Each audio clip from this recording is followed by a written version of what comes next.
सबको नमस्ते। आज के इस वर्तमान समय में सबसे ज़्यादा एक शब्द प्रचलित है जिसको आप सब जानते हैं और सबके घरों में इस शब्द को एक बार तो ज़रूर से ज़रूर दोहराया ही जाता होगा। वो है कंपटीशन, प्रतिस्पर्धा।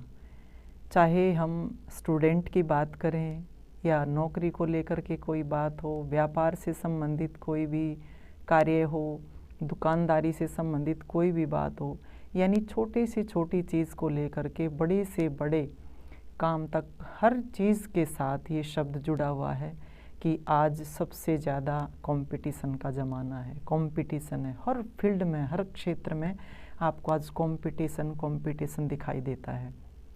और इस कंपटीशन में सब आगे बढ़ना चाहते हैं, प्रतिस्पर्धा में सब आगे बढ़ना चाहते हैं और उसके लिए ही दिन रात संघर्ष करते रहते हैं, इसके लिए ही मशक्क़त करते रहते हैं। और उसके लिए किसके लिए? सिर्फ एक ही शब्द आता है यहाँ भी, योग्यता। कि योग्यता हमारे पास होनी चाहिए। स्टूडेंट्स की बात करें तो वो कहेंगे कि शैक्षणिक योग्यता सबसे पहली आवश्यकता है किसी भी नौकरी को, पद को पाने के लिए।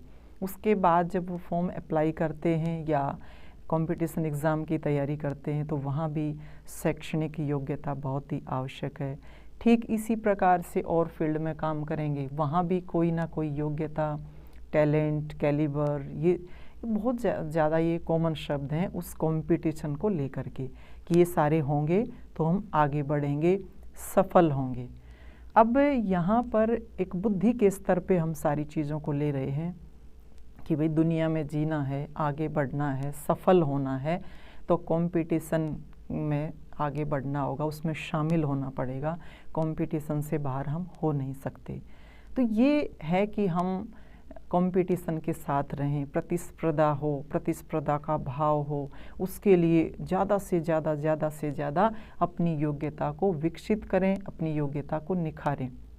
ये सारी की सारी एक बौद्धिक योग्यता हमारे पास है। लेकिन दूसरी बात कि इन सब को सफल बनाने के लिए, इनको सार्थक करने के लिए, इनको ठीक ढंग से प्रासंगिक बनाने के लिए हमें दूसरा जो हमारा पक्ष है कि ये योग्यता और कैसी चाहिए, क्योंकि ये एक तरफा योग्यता ऐसा दिखता है कि है सारी चीज़ों में सफल होने के लिए, और वो है आंतरिक योग्यता। और उसमें एक शब्द आता है, उसको कहते हैं कोऑपरेशन। कि बिना कोऑपरेशन की योग्यता की हम जो ये प्रतिस्पर्धा में सफल हो रहे हैं वो सफलता मानी नहीं जा सकती।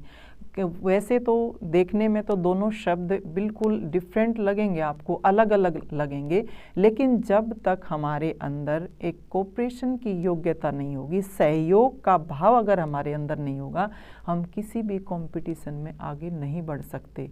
सहयोग हमारे लिए बहुत ही आवश्यक है, ये हमारी आंतरिक योग्यता है। और जब तक हमारी ये आंतरिक योग्यता हमारे अंदर अच्छे से नहीं आ सकती, हम कभी भी जीवन में सफल नहीं हो सकते। और अब देखिए कि एक सबसे दुनिया में सबसे सस्ती चीज़ है सलाह। कि हम एक सलाह मांगते हैं किसी से तो हज़ारों सलाह हमारे को मिल जाती हैं, लेकिन सबसे महंगा अगर कोई शब्द है तो वो है सहयोग। कि हज़ारों से मांगेंगे तब जा कर के किसी एक से मिलता है। आज इतना ज़्यादा अभाव इस चीज़ का दिखाई दे रहा है।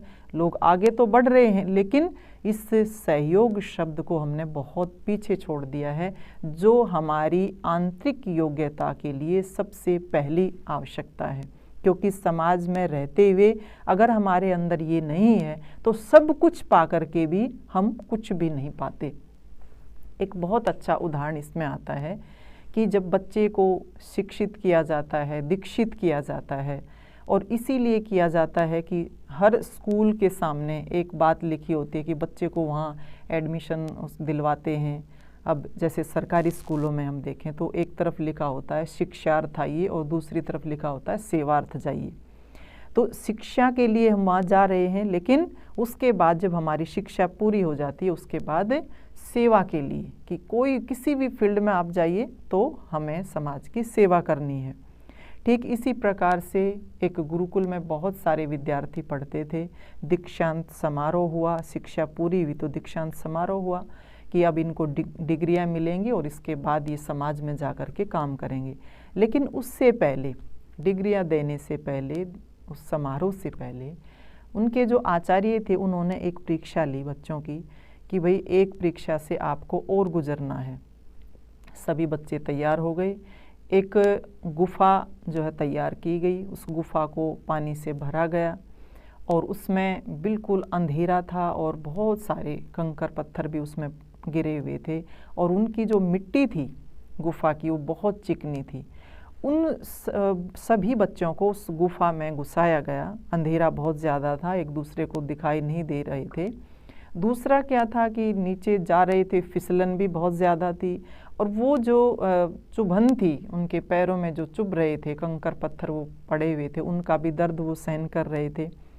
तो वहाँ पर हो क्या रहा था, और ये था कि भाई पानी में से निकलना है, आगे बढ़ना है और इस गुफा को पार करना है। उसके बाद क्योंकि ये परीक्षा है, सभी निकल रहे हैं। अब उसमें क्या था कि 3 प्रकार के बच्चे, एक तो वो बच्चे थे जो सबको जो है ऐसे पीछे छोड़ रहे थे, धक्का मार रहे थे, गिरा रहे थे और बस उनका एक ही मकसद था, एक ही लक्ष्य था कि आगे बढ़ना, बस जैसे तैसे करके मेरे को ये गुफा पार करनी है।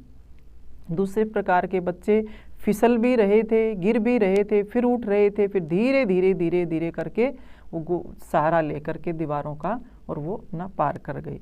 तीसरे प्रकार के जो बच्चे थे वो कैसे थे कि जहाँ भी उनको ये लग रहा था कि कुछ चुभ रहा है तो वो वहाँ से उस पत्थर को, कंकर को उठाते थे और अपने बैग में भर लेते थे और फिर आगे बढ़ते थे। तो ये 3 प्रकार के बच्चे उस गुफा में थे। उन तीनों ने उस गुफा को पार किया। उसके बाद वो आचार्य जी के पास आए। आचार्य जी ने बताया कि भी कैसे कैसे गुफा पार की, सबसे पूछा तो ये 3 कैटेगरी उनकी बनी। तो अब जो बच्चे बैग में वो कंकर पत्थर सोच करके भर के लेकर के आए थे, उनके बैग चेक किए गए तो उस बैग में क्या था, वो कंकर पत्थर नहीं थे, उसमें वो बहुत सारे वहाँ पर ऐसे हीरे पड़े हुए थे, हीरे वहाँ पर डाल दिए गए थे। वो हीरे जवाहरात जो है उनके बैगों में भरे हुए थे। वो बड़े आश्चर्यचकित, अरे हम तो ये कंकर पत्थर समझ करके इनको लेकर के आए थे। तो आचार्य जी ने इस बात से ये निष्कर्ष निकाला कि ये 3 प्रकार के बच्चे यहाँ तैयार हुए हैं, 3 तरह से, और 3 तरह का ये काम करेंगे जा कर के। पहले प्रकार के जो बच्चे कि जो धक्का मुक्की करके और बच्चों को गिरा करके और केवल उनकी ये कोशिश थी कि हमें आगे बढ़ना है, चाहे कोई पीछे रहे, चाहे कोई गिरे, कुछ भी हो, किसी को चोट लगे, हमें कोई मतलब नहीं। दूसरे प्रकार के कि नहीं, किसी को सहारा देना नहीं है, अपने आप ही गिर रहे हैं, फिसल रहे हैं, उठ रहे हैं, सहारा लेके निकल रहे हैं। और तीसरे प्रकार के कि भाई वो क्या कर रहे हैं कि जहाँ भी ये दिख रहा है कि हाँ ये पैरों में चुभन है और ये इससे जो है पैरों में दर्द हो रहा है, पैरों में चुभ रहे हैं, उनको वो उठा रहे हैं कि ये किसी को लगे नहीं। अब ये 3 प्रकार के बच्चे तो समाज में जा कर के वो इसी प्रकार का कार्य करेंगे।